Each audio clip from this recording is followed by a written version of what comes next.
Greetings everyone, welcome to Just Advanced, and this is a game from round 8 of Tata Steel Rapid and Blitz, and this is a game played between two Indian prodigies, and both of them have been in tremendous form. Gukesh has just reached his peak rating and reached the world number 8 in ranking, and Pragg has been just destroying everyone in the FIDE World Cup and has been showing spectacular performance even in the Tata Steel Rapid and Blitz, and here they face off, so let's see who emerges victorious in this game. So without further ado, let's start with this game. Gukesh is with the white pieces and he starts with d4, and we have knight to f6 by Pragg and just knight to f3, and we have d5 and just e3, we have c5, normal setup, going for the queen's pawn opening, and we have d captures and just e6, and we have b4, definitely going for a weird setup, trying to throw your opponent off guard in opening prep, and we have a5, but just c3 and a captures, c captures and just b6, and not even worrying about anything here, but just going for this bishop to b5 check, just throwing in that check, and after bishop to d7, we see trade of bishop, bishop captures, knight captures, and just a4. Now that tension between the b and the c pawn has to be released, so we'll have this b captures, and not even worrying about recapturing, but creating a pass pawn right from the opening by going for this b5.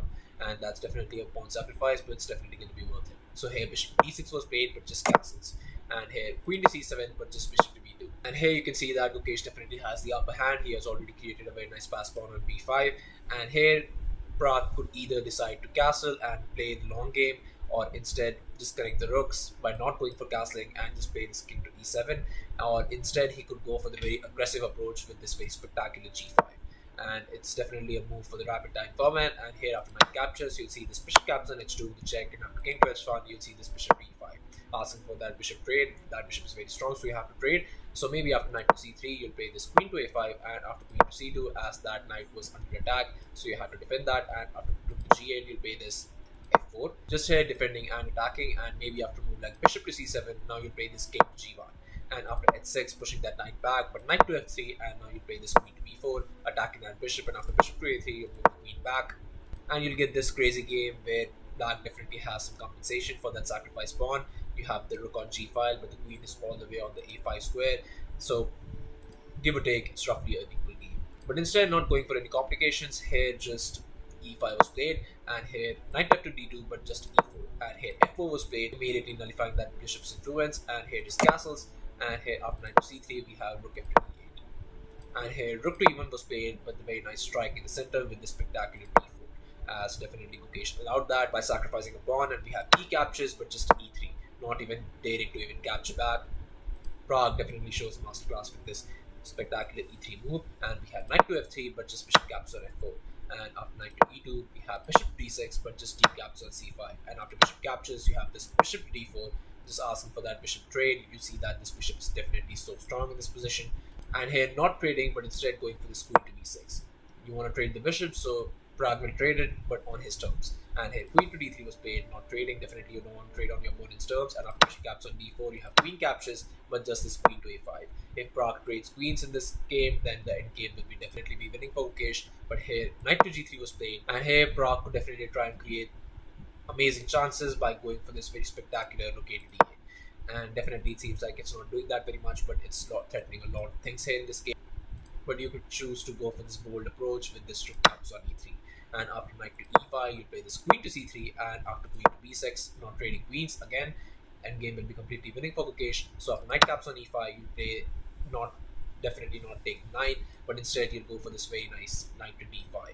And after knight to d5, you go for this a5, just asking Pragg where you're putting a queen.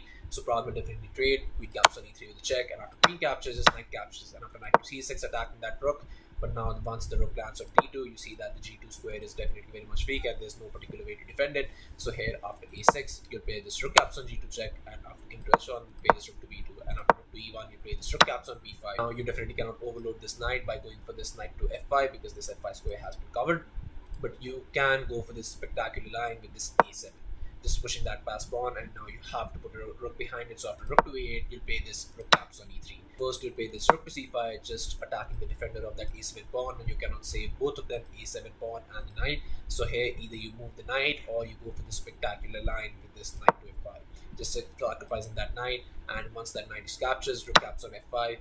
First, you go for this knight to e7 check, getting this very nice fork in.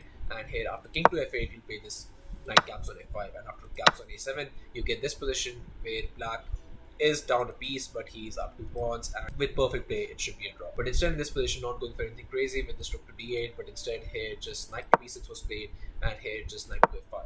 And here knight b5 was played, but just knight to d6, and we had this rook b6. And here's knight to c4 was played, attacking the queen. And only now once the queen moves, we have b to b1, just moving that rook and harassing that queen. And now the pass pawns will be very much too strong. And here queen to e7 was played, but just b6, just pushing that pass pawn. And there's not much that Pragg can do in this position. So here rook to e4 was played, but just b7. And here rook to b8, but just queen to a7. And here queen to c7 was played, but just a5. We have rook to e8, and here a6, and knight to c3, just attacking that rook. We had this rook to b4. And here you can see that Pragg is definitely on his back foot, and there's not much he can do. Those pawns are way too strong, and the next move is just queen captures rook, and only after you capture you get this a7, and there's pretty much no defense. But here Pragg could have definitely tried to complicate things and gone for only one move, which would have saved the game for Pragg. So pause the video and try to find the spectacular, disgusting engine line while I give you a couple of seconds. So congratulations on everyone who's able to find this move, and the move is actually e2. And now the simple line of queen captures does not win. And why doesn't it win? Because now if you go for this queen caps on b8, and after queen captures, first you'll get this a7, definitely just attacking that queen and going for this a8 promotion. But now you have this spectacular switch, so an in between move with this e1 queen. And now you have to react to this first, so only after knight caps on e1, not moving that defender of that a7 pawn. But now you have this brilliant knight to e2 check, and now you have to move the queen. You don't want to move the queen here because this queen captures, and then there is all sorts of mating it possible. So here king to h1 will be played, but this brilliant, spectacular and magnificent queen captures on h2, and now you have to react to that, obviously. So after king caps on h2, you play this knight to g4 check, and after king to h3, knight to f2 check. And you have to be very careful in this position not to go up the board, because if you go up the board, if you go king to h4, then the mate is unstoppable, and the mate is in 3 moves. I'm sure you can all see it, and it starts with this rook to e4 check. And only now after g4, which is the best defense, but this rook caps on g4 check, and after king to h5, you'll get this spectacular knight to f4 checkmate. So definitely that move would have made it not that very easy for Gukesh to win the game, but here just h6 was played, and it's just pretty much unstoppable what follows, because here just queen caps on b8 was played, and after rook captures we have a7, and after knight to d7 was played we have a8 queen, and after knight to d5 we have this rook b to a4, and after e2 we have queen to a5, and after queen caps on b7 we have this queen to d2, and after knight to c5 we have this rook to a7. And here Pragg is just basically playing a rook down, and it's completely winning, but Pragg is definitely going to try. Maybe in time pressure Gukesh could make a mistake. So here queen to c6 was played, but this queen caps on e2, and here knight to e6 was played, but knight to c5, and we have this queen to c3, and here rook to 8 was played, and it was on this move, on move 45, that Ramesh Babu Pragg resigned the game, and Gukesh definitely won a flawless victory. And with Pragg being such a phenomenal player over the past tournaments, definitely shows why that Gukesh is world number 8. So yeah, thank you all for watching. I'll be talking about the next game. Just go to stay tuned for that, and I'll see you guys very soon. Thank you.